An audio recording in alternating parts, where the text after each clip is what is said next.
নমস্কার বন্ধুরা, কেমন আছেন সবাই? স্টক মার্কেটে ইনকাম করার অপরচুনিটি সব সময় থাকে, শুধু আপনাদের খুঁজতে হবে যে অপরচুনিটি কোথায় দেখা দিচ্ছে। কথাটার অর্থ হচ্ছে যে করোনার পরে 2022 সাল থেকে 2024 সাল পর্যন্ত ডিফেন্স সেক্টরের স্টক, রেলওয়ে সেক্টরের স্টক এবং পিএসইউ স্টকগুলো তুফানের গতিতে ছুটেছিল, দারুণ রিটার্ন দিয়েছে। তাই বলে 2025-এর অর্ধেক সময় পেরিয়ে গেছে, 2026 আসতে আর কয়েক মাস বাকি। এই সময়ে দাঁড়িয়ে যদি আমরা সেই সমস্ত পুরনো রেলওয়ে সেক্টর বা ডিফেন্স সেক্টর বা পিএসইউ স্টকে যদি ইনভেস্ট করে রিটার্ন করবো ভাবি, তাহলে সবথেকে বড় মূর্খামি।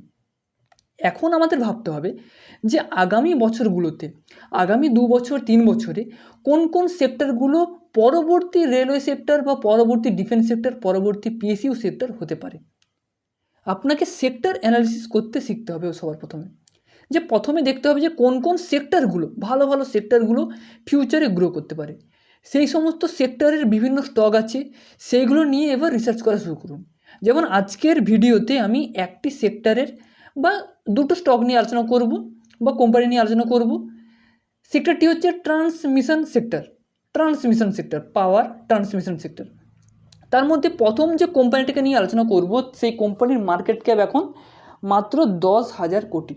তাহলে কোম্পানিটি কিন্তু মোটামুটি বলা যেতে পারে একটা স্মল ক্যাপের আন্ডারে পড়ে।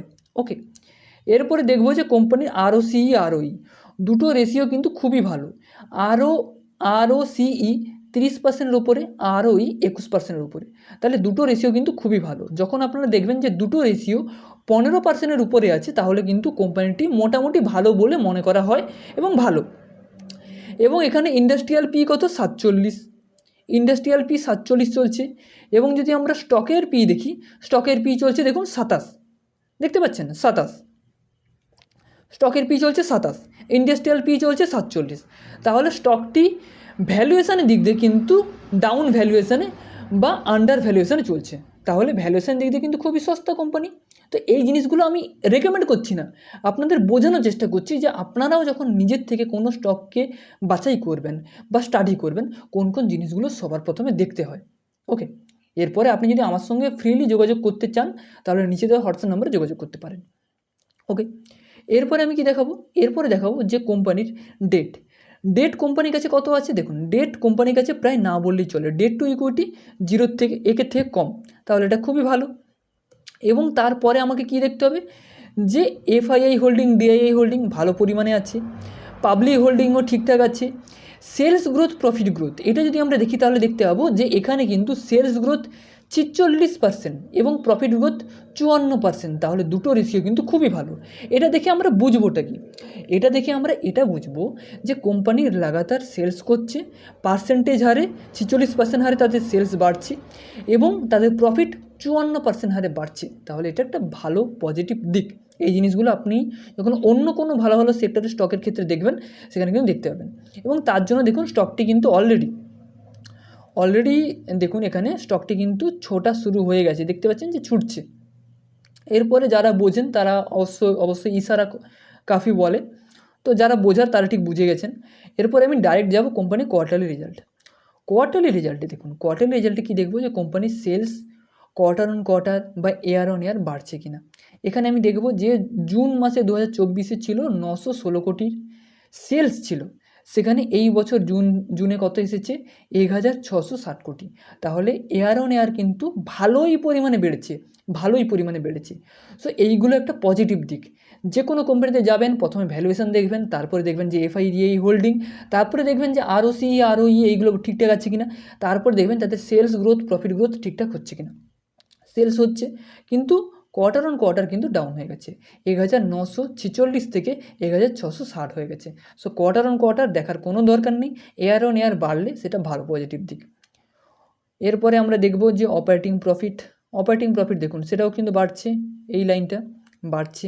তো এটা ভালো দিক, মানে আমার আগের বছর সেম কোয়ার্টারে 120 থেকে এখন এসেছে 199, মানে প্রায় 200। তাহলে এটা ঠিকঠাক আছে।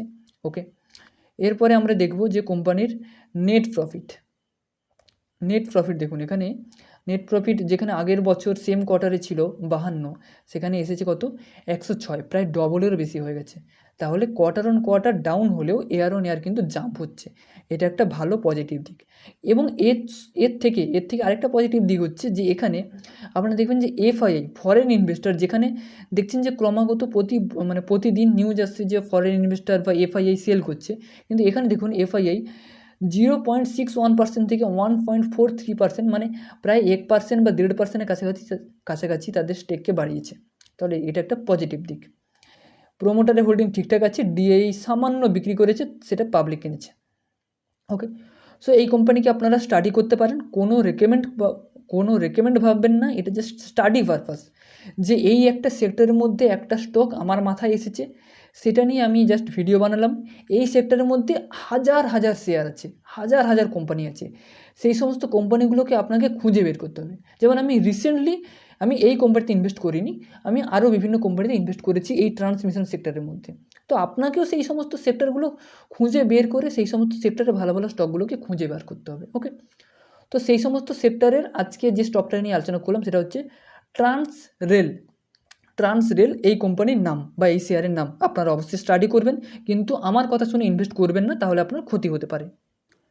এরপরে দ্বিতীয় যে কোম্পানিটিকে নিয়ে আলোচনা করব সেটা হচ্ছে একটি লার্জ ক্যাপ কোম্পানি। দেখতে পাচ্ছেন তার মার্কেট ক্যাপ এখন চলছে 88,000 কোটি টাকার মার্কেট ক্যাপ, তাহলে এটা একটা লার্জ ক্যাপ কোম্পানি। ওকে, এরপরে আমরা কি দেখব যে এই কোম্পানির আরওসি আরওই দুটো রেশিও, কিন্তু একটা রেশিও আরওই 13, মানে 15-র নিচে আছে, তাহলে এটা খুব বেশি ভালো নয়, কিন্তু আরওসি 19%, এটা ভালো। ওকে, এরপরে আমরা দেখব যে ডেট টু ইকুইটি 1-এর থেকে কম, তাহলে এটা ভালো। এবং যদি আমরা এফআইআই হোল্ডিং দেখি, তাহলে এফআইআই 7% আছে, ডিআই 10% আছে, দুটোই কিন্তু ভালো রেশিও। এরপরে আমরা দেখব যে এই কোম্পানির সেলস গ্রোথ, প্রফিট গ্রোথ, দেখুন দুটো রেশিও কিন্তু মোটামুটি ভালো, প্রফিট তো মারাত্মক পরিমাণে বাড়ছে 194%, তাহলে খুবই ভালো। ওকে, এবং আপনারা সর্বোপরি বলবো যে এই চ্যানেলটিকে সাবস্ক্রাইব করে রাখুন, ইনভেস্ট শিখুন, এই চ্যানেলটিকে সাবস্ক্রাইব করে রাখুন। প্রতিনিয়ত আমি চেষ্টা করব বিভিন্ন সেক্টর নিয়ে আলোচনা করতে, বিভিন্ন সেক্টরের ভালো ভালো কিছু কোম্পানি বা স্টক নিয়ে আলোচনা করতে, বাই সেল নয়, জাস্ট আপনাদের শেখানোর উদ্দেশ্যে। শিখতে চাইলে, জানতে চাইলে নতুন চ্যানেল সাবস্ক্রাইব করে রাখুন। এবং যদি আমার সঙ্গে পার্সোনালি যোগাযোগ করতে চান, তাহলে নিচে দেওয়া হোয়াটসঅ্যাপ নাম্বার বা ডিসক্রিপশানে নাম্বার পেয়ে যাবেন, সেখানে কল করবেন না, জাস্ট মেসেজ করবেন, হোয়াটসঅ্যাপ মেসেজ। ওকে, এবারে দেখুন, এরপর দেখবো যে কোম্পানির কোয়ার্টারলি সেলস দেখব যে জুন কোয়ার্টারে 2024-এর জুন কোয়ার্টারে দেখুন 1,327 কোটি তাদের সেলস ছিল, সেখানে এসেছে কত এই 2025-এর জুনে 1,479 কোটি, তাহলে সেলসটা হালকা বেড়েছে, খুব বেশি নয় বাট হালকা বেড়েছে, কোয়ার্টার অন কোয়ার্টার ডাউন আছে। ঠিক আছে, যেহেতু এইসব কোম্পানিগুলো ফিউচারিস্টিক সেগমেন্টে কাজ করছে, তো এখন দেখলে হবে না, আগামী 2 বছর 3 বছরের জন্য আপনাকে দেখতে হবে যে হ্যাঁ এদের একটা গ্রোথ আছে। ওকে, এরপরে আপনি কী দেখবেন যে এরপরে দেখবেন যে নেট প্রফিট দেখুন, নেট প্রফিট তো আরও মারাত্মক, মানে আমি যদি কোয়ার্টার অন কোয়ার্টার যাই তাহলে দেখতে পাবো কোয়ার্টার অন কোয়ার্টার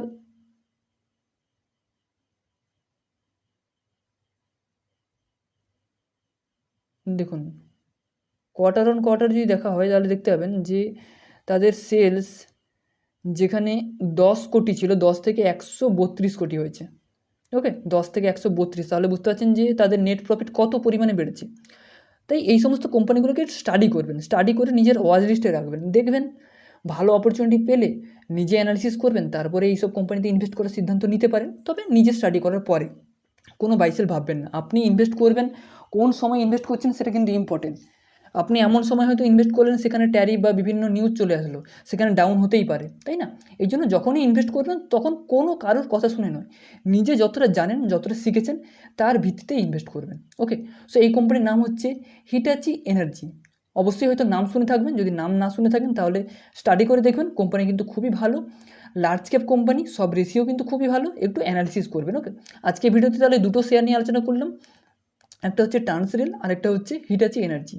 দুটো কোম্পানিকে কোনো বাইসেল রেকমেন্ড ভাববেন না, এডুকেশনাল পারপাস আলোচনা করলাম, এবং পরবর্তীকালে ট্রান্সমিশন সেক্টরে আরও বিভিন্ন শেয়ার নিয়ে আলোচনা করব। এবং সবথেকে এখন যেটা সবথেকে বেশি চলছে সেটা হচ্ছে এআই সেক্টর। এআই যে থিম, সেই থিম নিয়ে কিন্তু অনেক কোম্পানি বা অনেক শেয়ার আমি বাছাই করে রেখেছি, সেই সব কোম্পানি নিয়ে আলোচনা করব। তাই জানতে হলে এই চ্যানেলটিকে সাবস্ক্রাইব করে রাখুন। দেখা হচ্ছে পরের ভিডিওতে। ভিডিওটি ভালো লাগলে লাইক করবেন, কোন পার্টটা ভালো লেগেছে অবশ্যই কমেন্ট করে জানাবেন।